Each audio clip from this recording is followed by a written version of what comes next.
Hi guys mga negosyo, kasi sa Pamilya, magandang araw sa inyo. Napaganda ng ngiti ko na. Siyempre dapat pag mag-start tayo mag-vlog, nakasmile lang tayo. Alam nyo guys, sa Facebook natin, sa mga My Day, nagma-My Day tayo, nag-share tayo dyan ng mga positivity. Kung nakalagay ko nga lagi dun sa hashtag, share to inspire. So maaring may mga iba na baka sabihin, sobrang nagyayabang or nagmamalaki, nag-share ako not to brag but to inspire. Yan, napakaganda ng topic natin. Bakit ba natin kailangan magnegosyo? Bakit ba natin kailangan magnegosyo? Alam nyo, para sa akin hanggat bata, magnegosyo. Dahil alam mo, may mga nagsasabi na maganda raw habang bata pa magnegosyo dahil para daw kung malugi o kung hindi maging successful ng negosyo, may time pang makabawi. Hindi rin naman. Dahil alam niyo, para sa akin, okay, tama naman talaga na mas maganda mas bata, talagang parang natututo. Pero, sabi nga, you will learn through your mistakes. Ang Negosyo Philippines, sabi ko nga, gusto natin makatulong sa mga taong nagnegosyo, at nagpaplanong magnegosyo.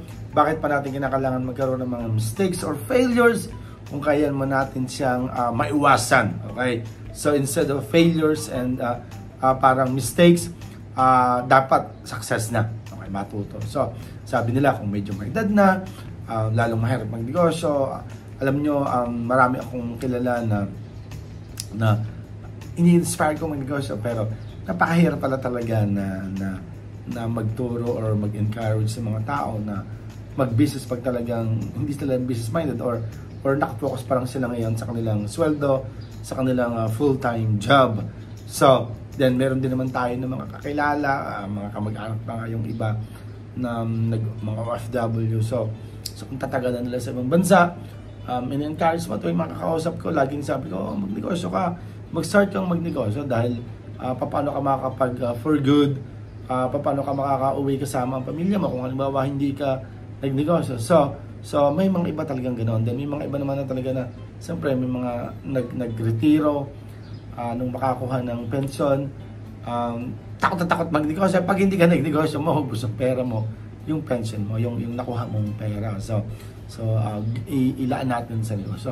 So guys, bakit nga ba natin kailangang magnegosyo? Ito ay lalong-lalo na sa mga OFW. Bakit natin kailangan magnegosyo ba?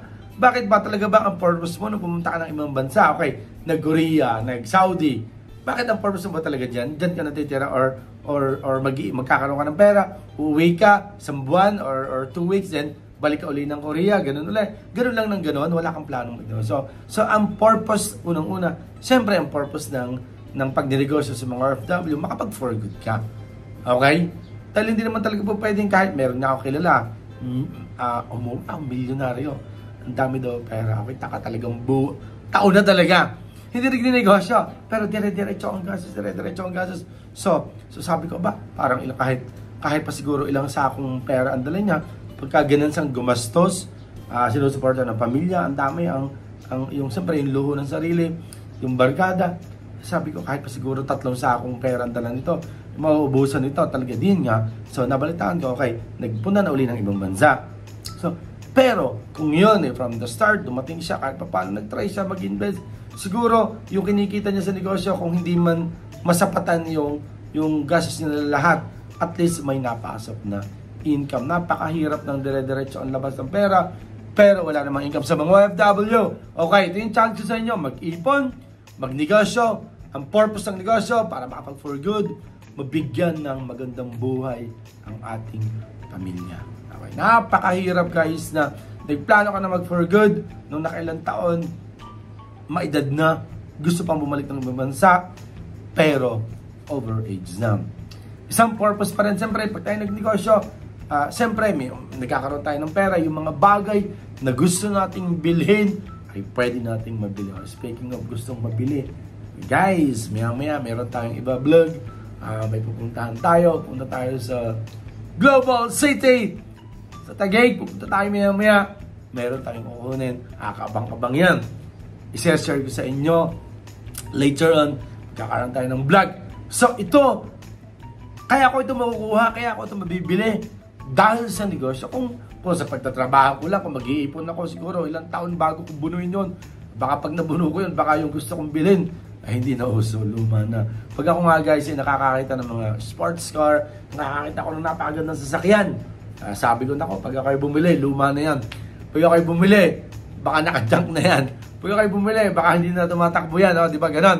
So, yun yung biro dito sa Batangas na ganon. Pag nakakita ko, baka siyempre sa sobrang tagal, baka raw, hindi mo na nakikita, baka raw, lumang-luma na. So guys, bibiling ko ito, medyo mahal of course, hindi ko itong bibili kung hindi dahil sa negosyo.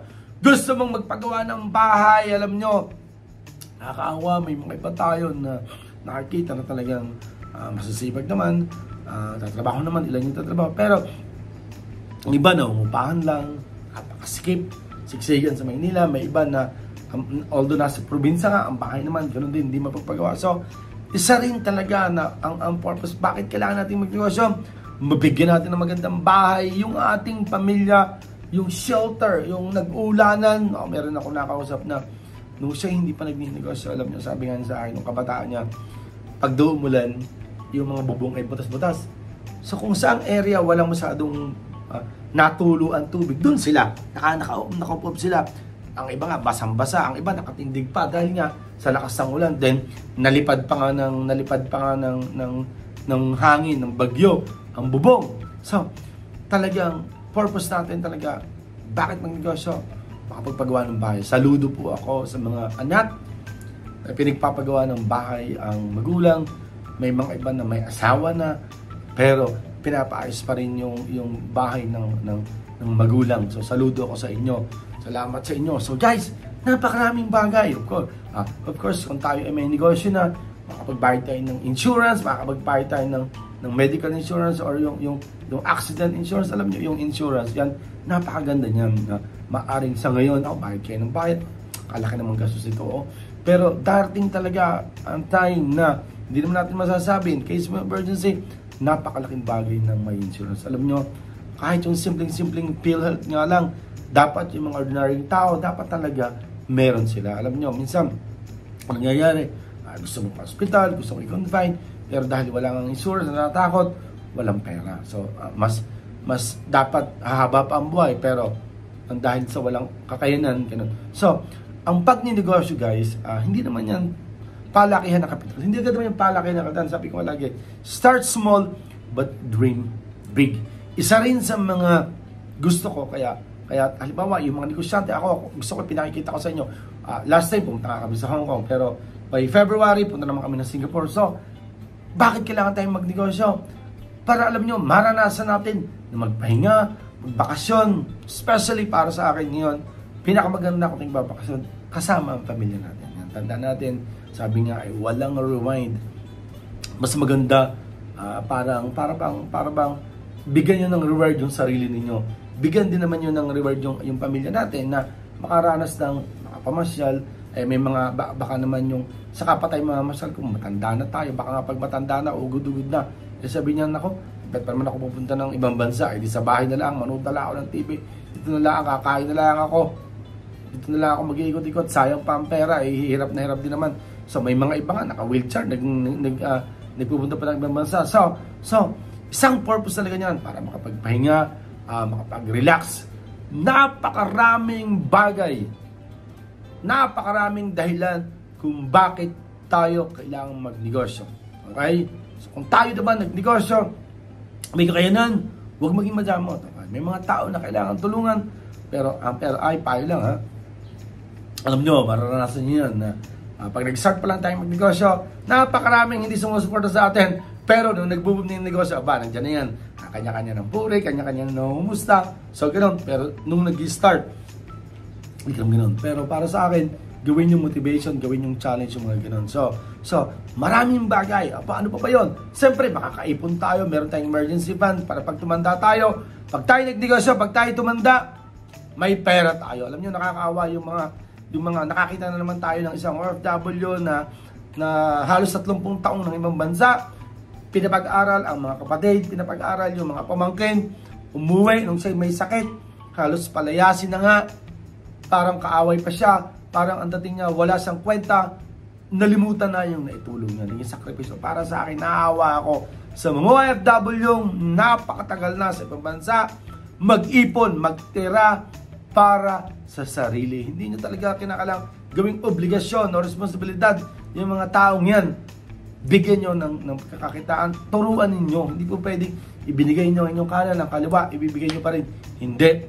So, para sa akin, ang isang napakatinding purpose ng pagnegosyo natin, para pag tayo tumanda, meron tayong pera, meron tayong ari-arian, meron tayong negosyo na kumikita. Ang sabi nga pag daw dito'y matanda, pag daw may matanda, no? Pag daw meron dito sa subdivision namin, yun nga, sabi nga, pag daw ang matanda may pera, pinag-aagawang alagaan, pero pag daw ang matanda ay walang pera, pinagpapasahan. No? Ito, kayo na nga mag-alaga dyan. Kaya sana, mga anak natin, huwag naman natin gawin yun sa ating magulang. Kaya magulang natin yan. At para sa inyong lahat ang nanonood dito, unang-una, tayo pa magnegosyo. Ang negosyo, makakapagpabago yun ang buhay natin. Laging sabi nila hindi raw madadala ang pera sa kalokohan ninyo yan. Patay na nga lang, problema pa. Utang, gastos, may mga naiwang utang. Saan ililibing ang mga gagasusin? Iba pa rin pag tayo may pera. Iba pa rin pag may negosyo. Okay? Iiwanan natin ng ari-arian, iiwanan natin ng pera, hindi natin iiwanan ng problema ang mga mahal natin sa buhay. So mga kanegosyo, ka-asenso, kailan tayo dapat mag-start ng magnegosyo?